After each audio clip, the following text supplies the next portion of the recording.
Welcome to the Patron Saints of Pop Culture podcast. I'm Miguel Covarrubias. And I'm Kathy Covarrubias. And today, let's talk about Dr. Sleep. Thank you so much for listening to the show. And don't forget to review and subscribe to us on your favorite podcast platform. Today we are talking about Recovery. How it takes a village. Our Saints of Show. And then, of course, we'll give you our contact info so you can go ahead and reach out. So, we'll go on to our summary and review. Do you want me to go first? Yeah, you always go first. Okay. Yeah. So, my summary, takes place after the events of The Shining, if we're going off the movie. This is a direct sequel to Kubrick's film. And so the Overlook has not been blown up yet. And spoiler alert for the end of the I was about movie. to say, like, why are you telling us that now? Danny is all grown up after some traumatic events in his life. He decides to get his life together. And course of events meets a couple of people with The Shining as well as a group of Shining vampires, the True Knot. And they're after him and the girl, and so he must save them by blowing up the Overlook. All right. I don't know how else to summarize it because you just picked everything. I'll just do my version, I guess. All right. So we meet Danny again, but he's a grown-up, and he kind of has some drug issues, and he steals money, and he's making bad decisions, and then he's like, maybe I shouldn't make bad decisions. And then he gets a job, and he makes a friend, and there's this little girl that writes stuff on his wall. And then turns out she needs some help. And so she reaches out to him and is like, there's a kid and he has been murdered. And then he's like, oh no. So then they go try to save the kid. He's not there. He's dead. Vampires killed him. What? And then they used his essence so then they could survive. And then it's a summary, not a retelling. Well, you said a lot too. And then one thing led to another, and they saved the day, and they blew up the hotel. Okay. I really enjoyed it. There was a few years ago that we decided to watch both versions of The Shining, the Kubrick movie as well as the miniseries, and I keep forgetting the name of the actor who was in the miniseries, but I think the miniseries was a lot better. I do too. I think they were able to fit more in there. I'll talk about Kubrick's film here in a little bit, primarily because I feel like this movie did a service to both the book, The Shining, and Dr. Sleep, as well as the movie, The Shining. Yeah, I agree with that. It was like a good mesh between the two. There's a lot of Easter eggs for both. And I like Stephen King's work. This is, I think, a good example of Mike Flanagan's work. I think he's a fantastic horror director in the vein of Rian Johnson as far as films go. He tells stories in a better way, I think. And so. Yeah, he's made some good stuff recently. Yeah. All right. I also liked it. I was entertained by it. I was scared by it. There was, I didn't read the book, so there was a lot of things that surprised me, which I like. I like being surprised. I don't like it when there's a horror movie or another kind of like suspense movie where I can predict what's going to happen before it happens, you know? Yeah. And this one was more, I didn't know what was going to happen next, so, yep. I listened to the book a few years ago, and I really enjoyed it. And I think this is, essential to the themes that Mike Flanagan was going with and the themes that Stephen King was going with. Mm-hmm. So, which is why, and this was during my own kind of recovery from causing a traumatic event myself, that I think it's really close to one of my favorite quotes. And this quote came to my attention through, of all places, Kingsman. Oh, I do like Kingsman. Why haven't we have we reviewed that? No, it came out way before. We were living in Jamestown at the time. So. Oh yeah. Well, there's been the other Kingsman movie. Yeah. Yes. with the Americans. And then there's a new one that's coming out, which is a prequel. I think so, yeah. So, the quote is, "There is nothing noble in being superior to your fellow man. True nobility lies in being superior to your former self." From Ernest Hemingway. So technically it's not from The Kingsman. It's from Ernest Hemingway. No, Kingsman brought it to my attention because they used that quote. So, and I think this is essential to the plot of the movie and the recovery process that you see the characters going through. For instance, Danny, when we first see him, he's terrified of The Shining, and, when he's still a kid, you have, Donna Halloran, that, who is supposed to be still alive in the book, who is coming to him as a ghost, kind of telling him about The Shining and teaching him a little bit more, which he then goes on to become a drunk to get rid of it, to just kind of put away all of the old ghosts. Well, yeah. I mean, you can't really blame him because they're really terrifying. So, and what he went through with his family is also very traumatic too, like having your father trying to murder you and your mother. Yeah. Along with very scary ghosts. Yes, I can see why he became an alcoholic. Well, and there's that scene at both the beginning of the book and the beginning of the movie where adult Danny wakes up from his one night stand, and there's the kid that goes after the drugs on the table there, and the way that Stephen King describes it in the book, I read that part and it tore me up. It took me a few days to kind of digest it and kind of be like, I can't get over this because I kept seeing my son. Yeah. And it was just difficult. And I think it was that moment that Danny, it tore his life up. And he was like, no, I got to get it together now. I got to shape it together, which is, what began his journey. That's when Billy came into his life. That's when, even though he was still running away from himself, the biggest thing about this is that no matter how far you run, you can never outrun yourself. Mm-hmm.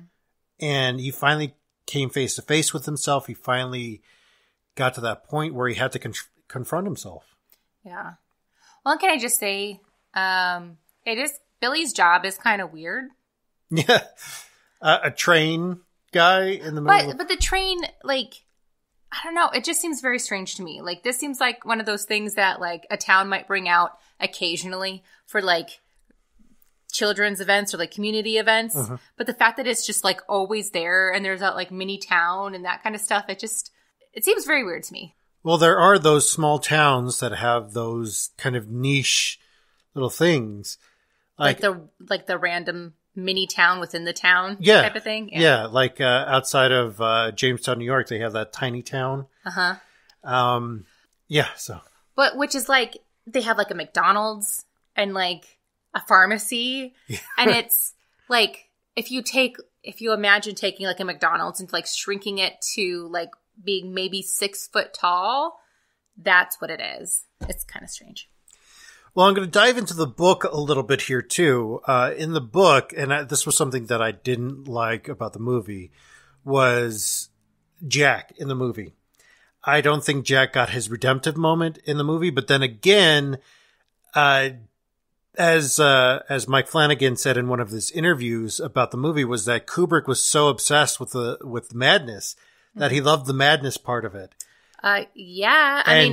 Jack Nicholson is just madness embodied. So, well, and you can hear you hear stories about how he was directing the movie, and he was obsessed with the madness. Yeah. I feel really bad for the other actors on set. That's all I have to say. Well, Shelley Duvall, she's just, you could tell that she was terrified in some moments. She was like, I'm never going to work with him again. Yeah. Can you blame her?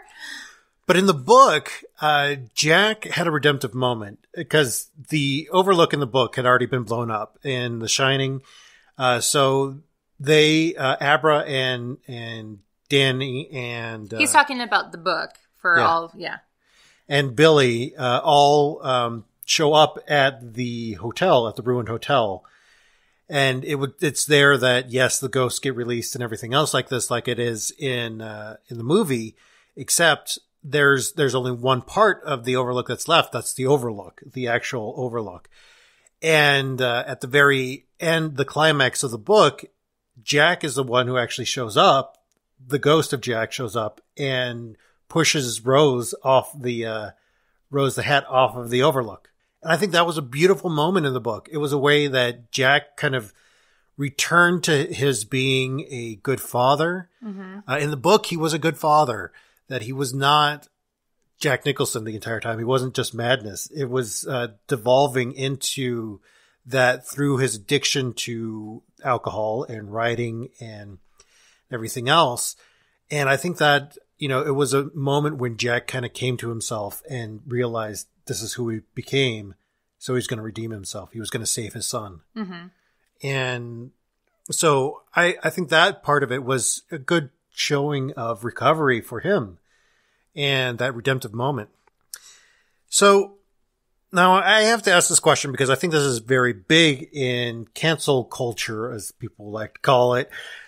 I have problems with that. Is when people mess up, when people do things that they're not going to be like, let's say, I don't have a good example of anybody who's being canceled that, they just made just a stupid mistake and they're trying to come back from it. Ooh, Taylor Swift and the whole video call with Kim and Kanye. Oh, yeah. The phone call that was made public. Mm-hmm. Yeah.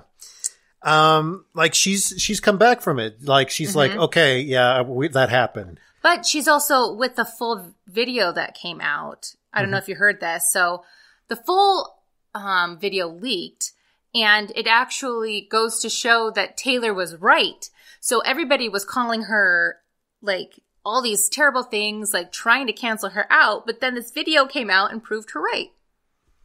All right. That's not a good example. Because it's not a good example now, but we didn't know that. I mean, it recently just came out, like recently. Yeah. So if we had recorded this like 2 weeks ago, it would have been a good example. Well, my question is I'm trying to find the reason why I'm trying to find a good example is because I'm trying to ask the question of what's the difference between somebody who just made a mistake and can come back from that and can make something of themselves afterwards, as opposed to somebody who can't change. I think it depends on the mistake. Really. Okay. How so? For example, I think that if it has to do anything with racism or sexism or like any type of outward, like obvious hatred towards somebody or a group, I am not too sad when they can't redeem themselves because they know what they're saying. I mean, they should know what they're saying is wrong. Okay. They should know what, I mean, they kind of, especially at this point in time, they kind of expect they should expect what's going to happen. You know what I mean? Well, the reason why I ask is because Danny does a pretty horrible thing here. He takes the last the woman's money, and it was just barely alluded to in the movie that they actually died that night because her boyfriend was violent and actually beat the kid. And so it was just like he was haunted by it. And it was something that he actually was able to come back from and recover from.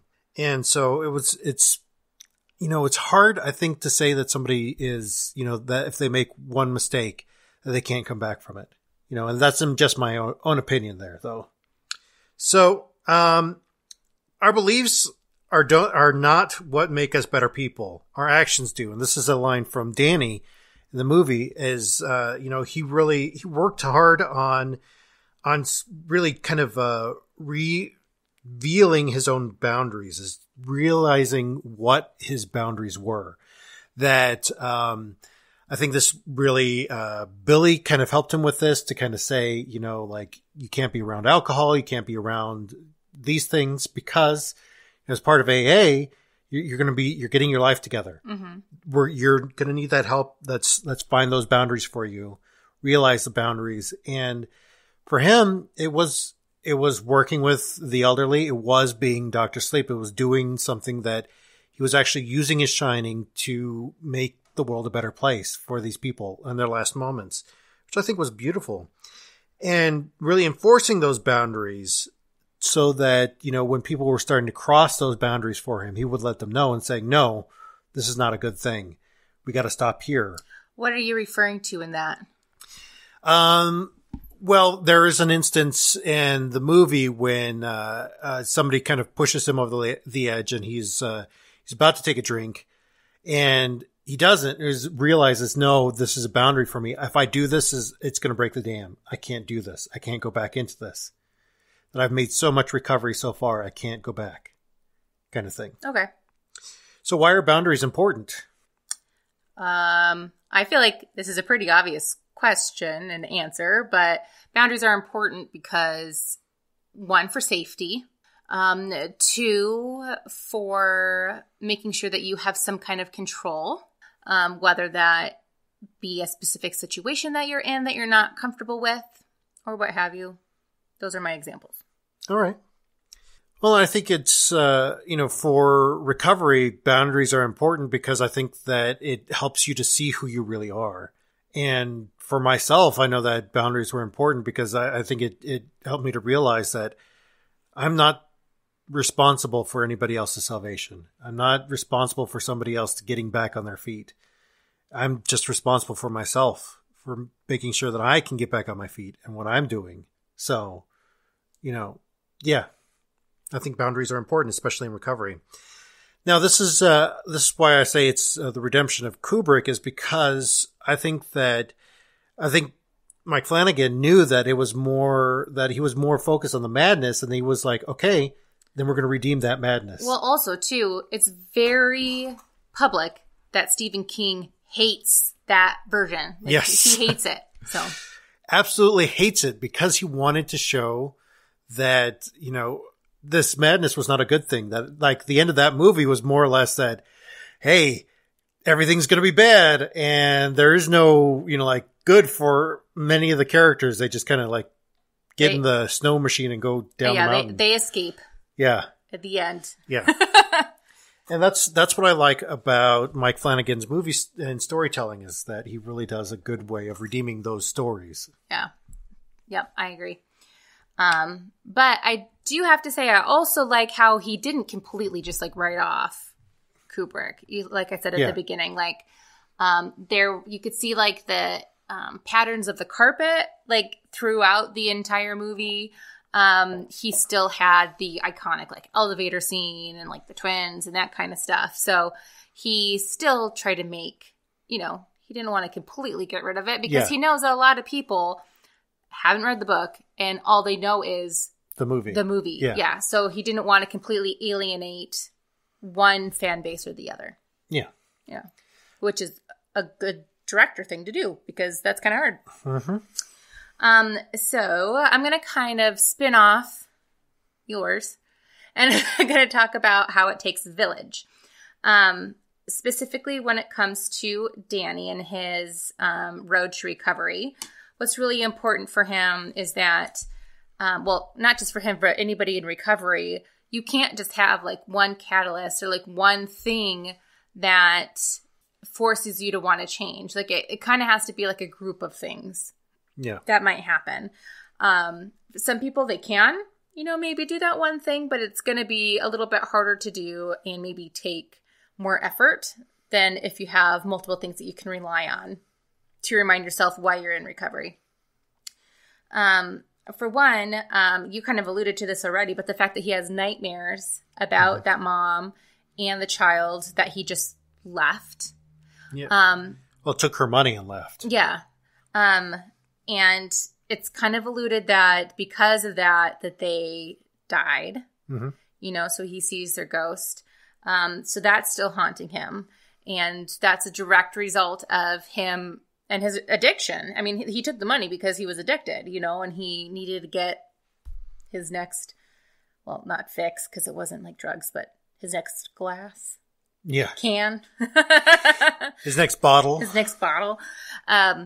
So that in itself, for a lot of people who are in recovery, there's always that one an inciting incident that makes them want to change, saying, oh shit, I've gone too far.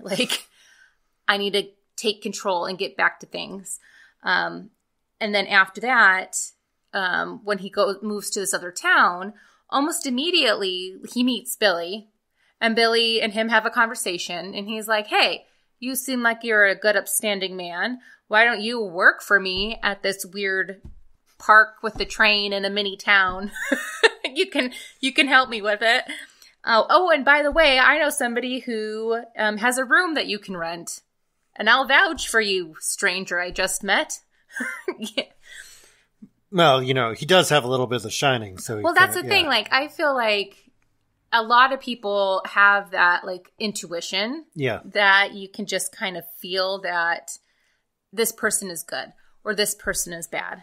Trying to remember if the scene was actually in the movie or if it was just in the book where Billy was explaining that, a lot of people have this intuition about people. They just kind of instinctively know it. And, and Danny's like, no, that's The Shining. I think that is in the movie. Okay. If I remember correctly, because I remember that kind of sort of being discussed and I have not read the book. So I'm guessing yes. But yeah, I mean, I've had that. There's been times when I meet somebody and I'm just like, oh, hell no. Like, yeah. Like, I do not want to be your friend. I don't even want you near me. Like, I'll be cordial to you, but nope. Have you had that kind of like immediate like gut reaction of like, this person's a really good person or this person is not a good person? Yes, a lot. But I think it has more to do with, I think just, well, I don't know. Never mind. Maybe I can give you some like examples maybe, and then you can kind of like follow up with that if it helps trigger anything in your brain. Like for me, when there's certain things about somebody's charisma that might rub me the wrong way. Yeah. Because there's like good charisma, whereas more like, I'm going to build you up and, I'm going to help you and I'm here for you. And, that kind of charisma. And then there's the other type of charisma where it's like, I am going to lead over you and I'm going to, like force you to get better. And I'm going to make you like me kind of a thing. Yeah. So that kind of charisma is definitely a no for me. Now, I remember going back to my question. I think that's essentially what divides the people that can make a recovery and those who can't, is that those who can usually are pretty authentic with themselves and finally come to that point where they can say, oh yeah, I done messed up. Mm-hmm. And to be able to say, okay, I'm going to try to make up for that. I'm going to try to make up for the fact that I messed up, and I messed up bad. Yeah. And the people who can't are the ones who can't face that fact, who can never say that they've messed up. There's one big one that comes to mind. I was about to say, there's one major character in today's news cycle. Yeah. That comes to mind. Mm-hmm. Yeah, well, and along with that too, like you get that realization, like I need to change big time. But then you also need to kind of get a second chance. Yeah. You know what I mean? And I'm not necessarily saying like a second chance from somebody who you have wronged, but more like the universe gave me a second chance. Yeah. Does that make sense? Mm-hmm. Like, I don't want anybody to think that they are responsible for giving somebody a second chance if that person has wronged them or hurt them in any way. But I do think that people who have wronged somebody, like, can get a second chance from, like, the universe as a whole. Like, for Danny, his second chance was moving to this town and, like, happening to meet Billy. And then getting this job at this hospice, you know, where he really took it to heart, and he, you know, had this weird connection with the cat, and, you know, sending people off, you know, to the unknown, which was a really beautiful thing because, you know, that way his residents in the hospice didn't die alone. And, like, yeah, they had the cat, and the cat was always there, but there's something different between having a feline at your bed trying to comfort you and, like, having a real human being with you too. Yeah. You know?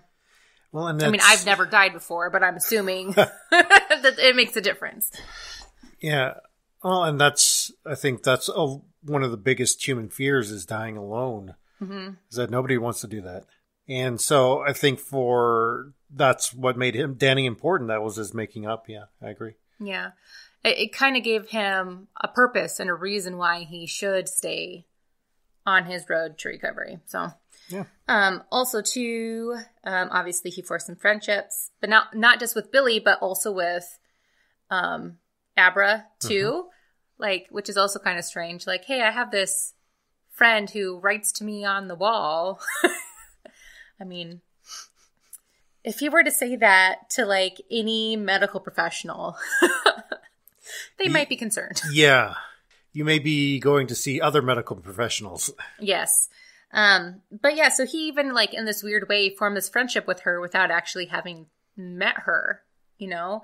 I can't remember the nickname that he gives her, like maybe like little friend or something like that, but pen pal. Yes, pen pal. Well, yeah, they're like a pen pal. Yeah. With chalk and a wall, you know.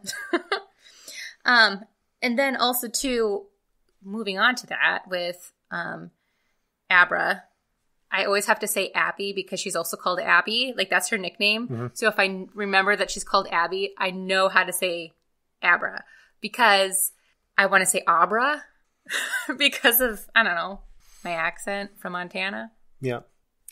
I don't know how else to explain it. But anyway, she also has to take a village, like a village. Oh my gosh.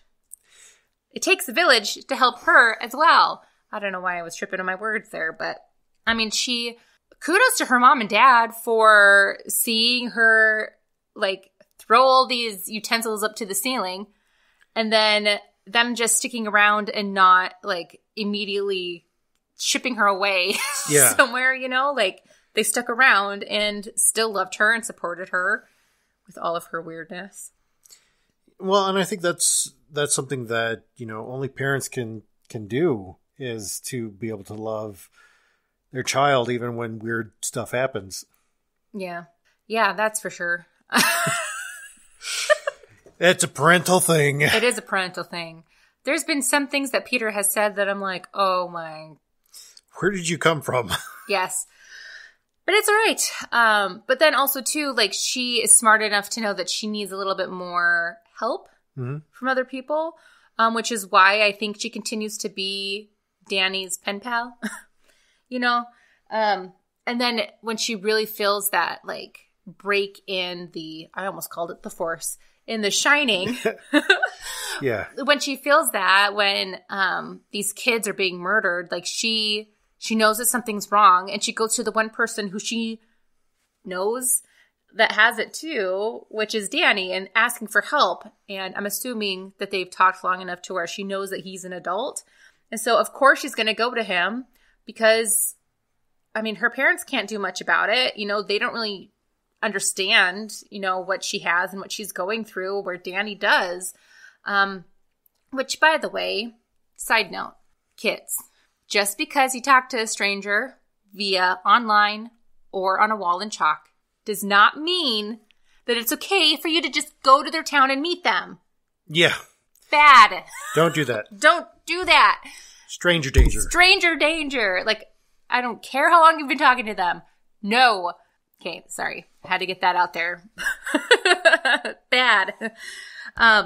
But anyway, so another like village as well too, which is kind of like, I mean, they're the bad guys, but they also like have some good examples of why it takes a village, if that makes sense. Yeah. Yeah. So we have, what are they called again? The True Knot. The True Knot. So the bad guys, the vampire people, they are a collective that actively tries to make sure that everybody there survives and is okay, you know, and they're very selective about who gets to join their tribe, and they choose people who are going to definitely benefit them. But once you're in it, like, you're in it, like, until the very end, and they all will be. And so Rose the Hat knows that she is almost like their protector. And then when Grandpa Frank dies, like, it's this big traumatic thing. Like, the reason why he dies is because that they don't have enough of the Shining left to like share between all of them. And it's a very sad thing for them to go through. Like, they're going to die off. Yep. You know, so I know it's weird to like sympathize with the villain, but you know, it'd be like if you have family members and you're really, really tight with them and they just keep dying because you can't get this one resource that you really need, you know? What else would you do? I mean, I don't kill children. I won't kill children, but that's their thing. Well, then you have the Texas governor who just this morning, or was last night in his conference, saying that the elderly would be happy to sacrifice themselves for the economy. What? Are you kidding me? No. Then this was one of those things that I'm like, no. I'm like, I love my grandmother, I love my mom, I love my dad. I am not gonna, like, there is no price tag that you can put on their lives to say that, oh yeah, we should end the social distancing because it's only the old people who are going to die. Yeah, that's an example right there for, the resources that, yeah, the economy is going to be bad because of this, because, there's a lot of weaknesses in the American economy. Mm-hmm. Yep. So, these are resources that, we have to figure out how to use them better. Yep. Again, I forgot my questions because I did not write them in my usual spot. So let me back up. So when it comes back to Danny's situation, we already talked about the stuff that helped him with his recovery. What are some things that helped you? With me, definitely was therapy, being able to talk to somebody, being able to get all of those thoughts out, and being able to really having somebody to be able to help me to confront myself, to be able to take a step outside of myself and look at myself and say, oh, these are the boundaries that I need to have. These are the things that are important. These are the things that are not important. So I can cut all of those non-important things out of my life. All right. I haven't really gone through like a recovery thing, but I would say for me, a thing that like stops me from like bad behaviors would be, thinking about you and Peter, definitely. And then also thinking about the good example that I want to set towards other people. I don't want to die and have people think that I had some like terrible secret, like I want to be authentic and true to people, and I want to be a good example. All right. Yeah. And then, who would you consider to be your village? You. I have my friend from growing up. His name is John, and surprisingly, a large number of people named John in my life that I really feel are my people, my village that kind of keeps me. And another Mike. So I had a conversation with Mike earlier today too about that. Was that how are we doing? How like through all this stress, is that I'm stressed out. I'm glad I had therapy, but that was later postponed after our conversation. So it's a little difficult right now, but Mike is part of my village as well. So. All right. I would say that our little like parent group that we have, which is called The Little Village, is our village. Yeah. Because they are there to offer support, and not just like emotionally, but like they have, made us meals before, and I make them meals, and we offer each other babysitting and pretty much anything you might need help with, They are definitely a group of people that I feel like that we can call on if we really need their help. If we really need their help. All right. Any other questions? Or are we moving on to our saints? I got it. All right. I got to be better about that. I need to stop writing them in different spots. Our saints of movie. For me, I would definitely say Saint Billy. I really liked the way that he was portrayed in this, not just by the fact that it's from the dad from Fear the Walking Dead, who I think was killed off way too soon. He was. He was just very, there, just willing to do what it takes. And even like when he felt like something was not the right way, he was very able to say it, to speak out. Yeah. So I think just being authentic and being able to speak up when you didn't think something was right. Mm-hmm. And so I think I love Billy in the book. Billy was one of my favorite characters in the book too. Yeah. So. His moral compass is very strong. Yeah. Mm-hmm. Yep. So yeah, that's my Saint of movie. All right. Mine is Abra's dad. I had to do it again. That's so hard. His name is David, if you don't remember, but I wanted to make him a saint because how weird would it be if these men just show up and are like, we are here to help your daughter. Yeah. Let us help. Yeah. So the fact that I think he has a good enough relationship with his daughter to know that these men weren't bad. Yeah. But what a weird situation to be full on trusting in, Yeah, I just couldn't imagine that. So let us know who your Saints of Show are. There are several different ways that you can do so. So you can go ahead and reach us at Facebook and Instagram at Patron Saints of Pop Culture. And then we also have our website at patronsaintsofpopculture.org. So with all that being said, we invite you to come and join the conversation. Bye.